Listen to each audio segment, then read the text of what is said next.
ধরেন আইসি আমরা যে 2 দিন কালকে আইসি ধরেন অনলাইন দেওয়া ইচ্ছা কোনো চিকিৎসা চলে না সিট কেটে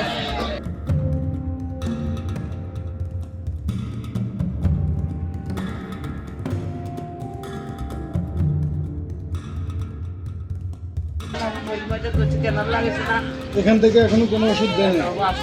কয়টা ভর্তি করছেন? 12টা।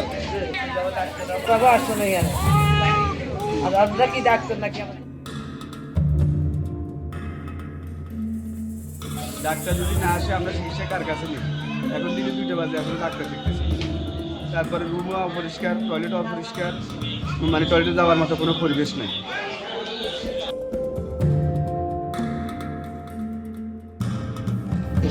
শ্বাসকষ্ট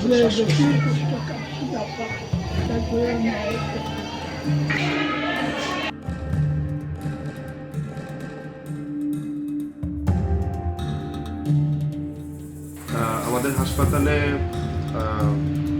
আমাদের এখানকার যে জনগণ, সেই জনগণ অনুসারে আসলে আমাদের প্রয়োজনীয় পরিমাণ সিট নাই। আমাদের এখানে পরিচ্ছন্নতা কর্মী কোনো নিয়োগ নাই। সিটে আমাদের হাসপাতালে 8 জন ডাক্তার জয়েন করেছে, 5 জন ফিমেল ডক্টর এবং 2 জন মেল ডক্টর, 3 জন মেল ডক্টর। ফলে আমরা অচিরেই এই সমস্যাগুলো আশা করি সমাধান করে ফেলতে পারবো। আর জনবল সংকটের যে পরিচ্ছন্নতা কর্মীর বিষয়ে, এই বিষয়ে আমার মনে হচ্ছে যে ঊর্ধ্বতন কর্তৃপক্ষ যদি ব্যবস্থা নেয় তাহলে হাসপাতালের সৌন্দর্য বা হাসপাতালকে পরিষ্কার পরিচ্ছন্নতার বিষয়ে আমরা আরও ভালো কাজ করতে পারবো। আমাদের এখানে ফার্মেসিতে ওষুধ বাবদ কোনো টাকা নেওয়ার নিয়ম নাই।